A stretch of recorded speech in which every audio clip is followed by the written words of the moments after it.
लेकिन जिन्होंने वो बलिदान दिया, या फिर यूं कहिए कि जो हीरो रहे इसके, एक एक कर सिलसिलेवार तरीके से वो आपके टेलीविजन स्क्रीन पर अब यहां पर आ रखे हैं। सबसे पहले हम बात करते हैं कैप्टन विक्रम बत्रा की। परमवीर चक्र से सम्मानित, मरणोपरांत उनको यह परमवीर चक्र जो दिया गया 13 JK राइफल के विक्रम बत्रा की अगर यहां पर बात की जाए तो यूं तो देखिए ऐसे वो 527 जवान थे, वो 527 कुर्बानियां थी जो दरअसल हमें देनी पड़ी थी, लेकिन ये जो इस युद्ध के नायक रहे। और आपको याद होगा कैप्टन विक्रम बत्रा का वो स्लोगन भी, ये दिल मांगे मोर, जिसमें वो और की चाहत यहां पर रख रहे थे। और ये ग्रेनेडियर योगेंद्र यादव परमवीर चक्र से सम्मानित 18वीं ग्रेनेडियर्स। ये इस वक्त हम आपको सिलसिलेवार तरीके से दिखा रखे हैं कि कौन कौन वो चेहरे जो नायक रहे इस करगिल युद्ध के। कैप्टन मनोज कुमार पांडे परमवीर चक्र से सम्मानित, मरणोपरांत उनको ये दिया गया। और 111 गोरखा राइफल के दरअसल ये थे कैप्टन मनोज कुमार पांडे। इसके अलावा अगर हम यहां पर बात करें तो कैप्टन अमोल कालिया वीर चक्र से उनको सम्मानित किया गया था। मरणोपरांत ये वीर चक्र जो है वो उन्हें दिया गया। और आज भी परिवार के जो जख्म हैं वो आज भी उसी तरह से हरे हैं। भले ही 25 साल हो गए हों अमोल कालिया को अपने परिवार को छोड़े। इधर लेफ्टिनेंट बलवान सिंह की बात करें तो महावीर चक्र से उन्हें सम्मानित किया गया। तो ये वो नायक जिन्होंने करगिल युद्ध में एक अहम भूमिका जो है वो निभाई। यूं तो कई और ऐसे नायक रहे, यूं तो कई और ऐसी कुर्बानियां रही, लेकिन ये वो जिन्होंने फ्रंट पर रहकर ये युद्ध लड़ा था। लेकिन BL बत्रा जो शहीद विक्रम बत्रा के पिता हैं वो क्या कह रहे हैं, आज अपने बेटे को किस तरह से याद वो कर रहे हैं, बता रहे हैं। आज का दिन बड़ा गर्व का दिन है जी हमारे लिए। हमारे जवानों ने पाकिस्तान को मुंह तोड़ जवाब दिया। हमारी जो चोटियाँ उन्होंने कैप्चर कर रखी थी उनको रिकैप्चर किया। उनकी शहादत को हम सलाम करते हैं। ये 25 वर्ष का समय जो गुजरा है, ये मैं समझता हूँ कि हमें हमारे बेटे ने एलिवेट किया है। और हम अपने आप को सौभाग्यशाली मानते हैं कि उन्होंने हमारे घर में जन्म लिया। मैं अपने सभी देशवासियों को बधाई देता हूं आज के दिवस की। तो शहीद विक्रम बत्रा के पिता को आप यहां पर सुन रहे थे, BL बत्रा को। लेकिन इधर अगर हम बात करें शहीद सूबेदार कृष्णा का परिवार क्या कह रहा है, आज किस तरह से याद कर रहे हैं वो, आइए आपको सुनवाते हैं। किस तरीके की यादें हैं अभी वो ताजा? बहुत प्राउड फील होता है, बहुत अच्छा लगता है। पापा हमारे अभी भी लगता है हमारे साथ ही है। हमें पता चला तो हम बिलीव नहीं करे कि अब कुछ हुआ है करके। तो 7 डेज़ के बाद हमें तार मिला, तभी फ़ोन थे लेकिन इतना कांटेक्ट नहीं होता था, इतना ये नहीं होता था। मैं 11 मार्च को पापा की यूनिट लेह पे आ गई, छनीगुंड के यहाँ आके बहुत ऐसे वार्म फील होता है हमें कि हम पापा के पास आ गए। बहुत सारी ट्रॉफीज़, बहुत सारे अवार्ड मिले उनको, छोटे से लेके बड़े तक, मतलब फ़ौज में, यूनिट में सब लोग अप्रिशिएट करते हैं और सब लोग मानते हैं। हम लोग आते समय है ना रुक के आए, मीन्स अपने यूनिट में रुक के आए। ऐसा लग रहा है कि पापा से मिल के आ रहे हैं हम लोग। मेरे पापा के, हम 5 लड़कियों ने पापा का एक वॉर मेमोरियल बनाया है अपने गांव में। ऐसा लगता था कि मीन्स बोलते हैं लोग कि बच्चियाँ शादी होने के बाद नाम ख़त्म हो जाएगा, लेकिन हमने ऐसा नाम लिखा है 100 साल तक वैसे ही रहेगा मैम। आज किस तरीके से आप अपने फादर को, अपने पापा को याद कर रही हैं? उनकी यादें तो हमारे दिल में है मैम।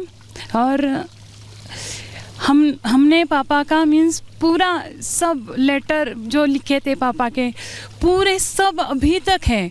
और जब अभी ये इनॉग्रेशन हुआ उस टाइम हम लोगों ने पूरा डिस्प्ले किया था, तो लोग है ना मीन्स देख के रो रहे थे। इतना मीन्स उनकी यादें हमारे दिल में है मैम।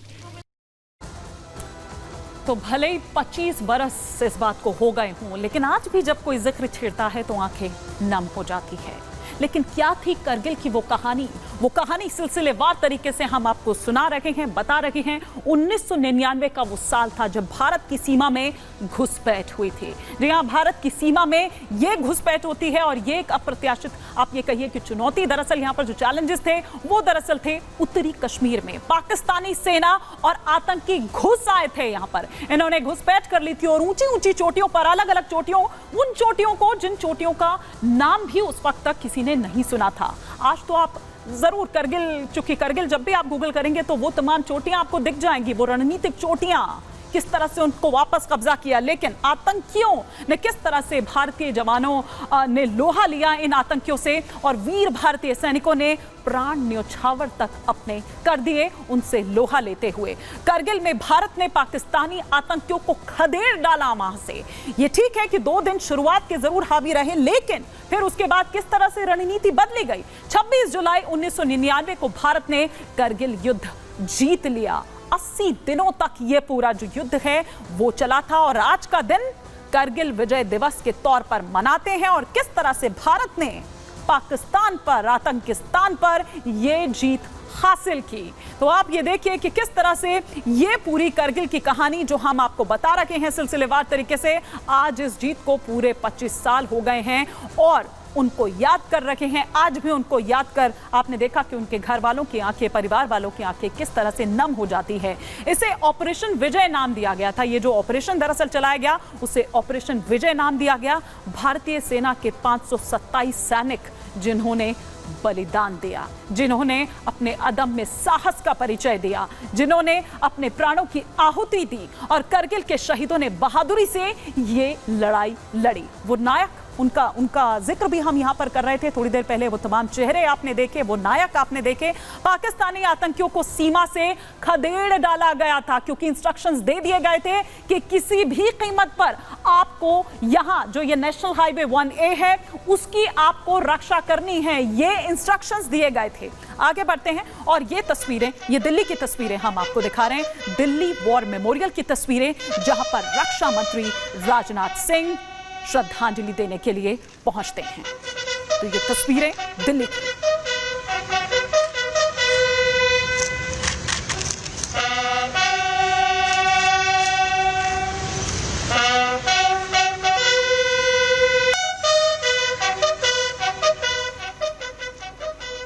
तो दिल्ली के वॉर मेमोरियल से ये तस्वीरें हम आपको दिखा रहे थे और यहाँ पर भी आप देखिए तीनों सेना प्रमुख जो है वो वहाँ पर पहुँचते हैं और करगिल के जो शहीद हैं उनको याद किया जाता है, उनको श्रद्धांजलि दी जाती है। ये तस्वीरें इस वक्त हम आपको दिखा रहे हैं दिल्ली वॉर मेमोरियल, जहाँ पर उन सुनहरे अक्षरों में जो वो नाम है वो हमेशा के लिए उनका नाम लिख दिया गया है वहाँ पर, और वो नाम भी वहाँ पर आपको मिलेंगे जब आप दिल्ली वॉर मेमोरियल पहुँचते हैं।